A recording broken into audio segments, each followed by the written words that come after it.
जानते हैं कि मुस्लिमों को खुश करने के लिए 7 नवंबर 1966 को इंदिरा गांधी ने गोवध निषेध हेतु संसद भवन के घेराव कर रहे 5000 हिंदू साधु संतों को गोलियों से भुनवा डाला था और हजारों संतों को गोली चलवाकर घायल भी कर दिया था।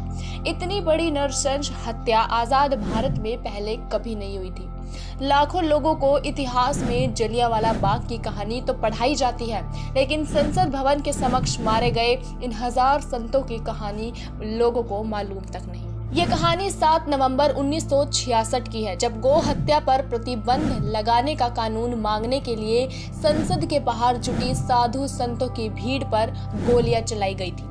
इस गोलीबारी में कितने साधुओं की मौत हुई थी, इस पर आज भी विवाद है। ये संख्या 8-10 से लेकर सैकड़ों के बीच बताई जाती है, लेकिन ये भारतीय इतिहास की एक बड़ी घटना थी जिसने तत्कालीन इंदिरा गांधी सरकार के लिए परेशानी खड़ी कर दी थी। इस घटना की 53वीं वर्षगांठ पर गुरुवार को कुछ संगठनों ने जंतर मंतर पर प्रदर्शन किया कि पूरे देश में गो हत्या पर प्रतिबंध लगाने की मांग की।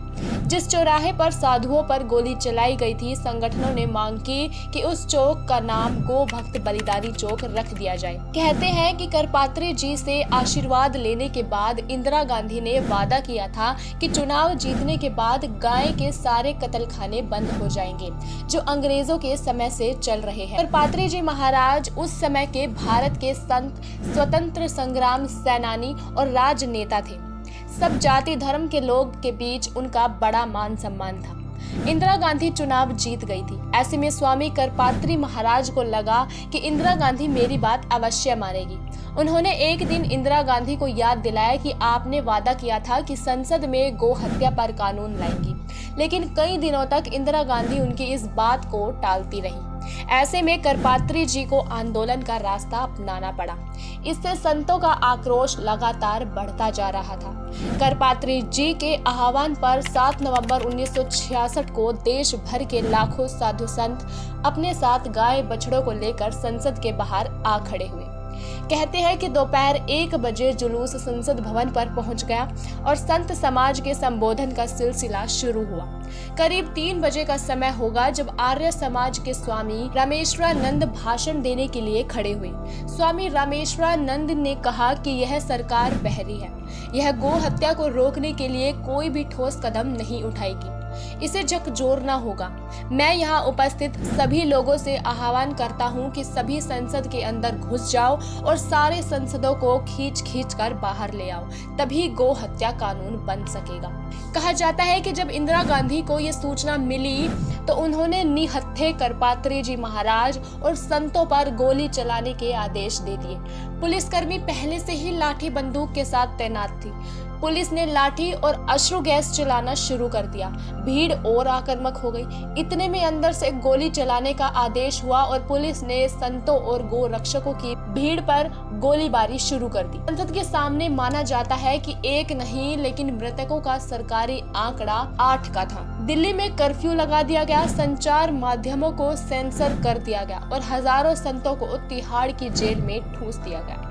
घनश्याम तिवारी उस समय बीजेपी के विधायक रह चुके हैं और अब भारतीय वाहिनी पार्टी के अध्यक्ष हैं। उन्होंने अपने इस ब्लॉग में लिखा है कि जिस प्रकार कसाई गोमाता पर अत्याचार करता है, उसी प्रकार कांग्रेस सरकार ने उन गो भक्तों पर अत्याचार किए। सड़क पर गिरे साधुओं को उठाकर गोली मारी गई। फलतः हजारों लोग घायल हुए और सैकड़ों संत मारे गए। एक रिपोर्ट के मुताबिक तत्कालीन गृह मंत्री गुलजारी लाल नंदा को इस बात का एहसास था कि वे बातचीत से हालात को संभाल लेंगे, लेकिन मामला हाथ से निकल गया और बात गोलीबारी तक पहुंच गई। नतीजन नंदा को इस घटना के बाद इस्तीफा देना पड़ा, क्योंकि वे अपने आप को और सरकार को इस कांड का जिम्मेदार बताते हैं। 1966 में पूरे भारत में गो हत्या के खिलाफ एक राष्ट्रीय कानून बनाने की कोशिश की गई, लेकिन बहुत से लोग इसे एक बहाना और राजनीतिक साजिश मानते थे।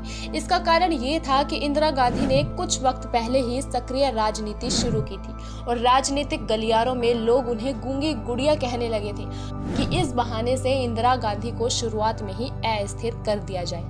हरवंश मुखिया 7 नवंबर की घटना को कोई व्यवस्थित आंदोलन या प्रदर्शन नहीं बल्कि एक प्रायोजित हंगामा मानते हैं। वो कहते हैं कि ये हंगामा जितनी तेजी से आयोजित हुआ उसे लोग उतनी ही तेजी से भूल भी गए।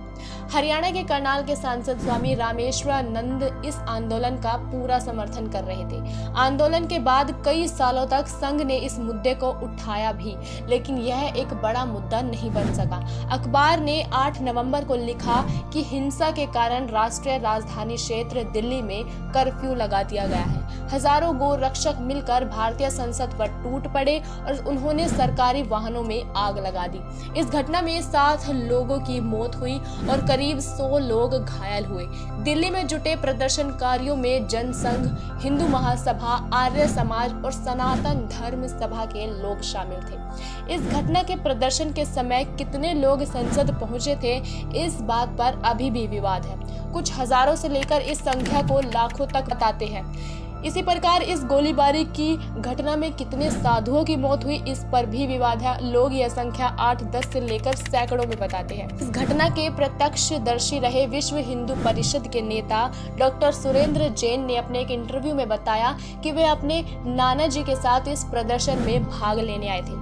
उनका कहना यह है कि इस गोलाबारी में मरने वालों की संख्या 100 से ऊपर थी। ब्रितानी अखबार द गार्जियन ने भी इस घटना पर रिपोर्ट लिखी थी, जिसमें इन तथ्यों की पुष्टि होती है। इस घटना के बाद इंदिरा गांधी ने संतों के नाम एक चिट्ठी लिखी थी, जिसमें उन्होंने कहा था कि गौ हत्या के खिलाफ कानून बनाने के लिए शांति से भी बात की जा सकती है। इंदिरा गांधी पर किताब लिखने वाले कांग्रेसी नेता जयराम रमेश ने भी अपनी किताब में ये दावा किया है कि इंदिरा गांधी ने हत्या पर एक रिपोर्ट तैयार करने के लिए एक कमेटी बनाई थी, जिसमें कई बड़े हिंदू धार्मिक नेता शामिल थे। उसी कमेटी में आरएसएस के दूसरे सर संचालक माधव सदाशिव गोवलकर और भारत में श्वेत क्रांति के जनक वर्गीज कुरियन को भी रखा गया था। लेकिन यह रिपोर्ट तैयार नहीं होने के कारण साल 1979 में इस कमेटी को छिन्न भिन्न कर दिया। अब वो कारण क्या था और क्यों बंद हुआ, इस बात का जिक्र कहीं भी नहीं है। दोस्तों, स्टोरी अच्छी लगे तो चैनल को सब्सक्राइब जरूर करें। जय हिंद, जय भारत।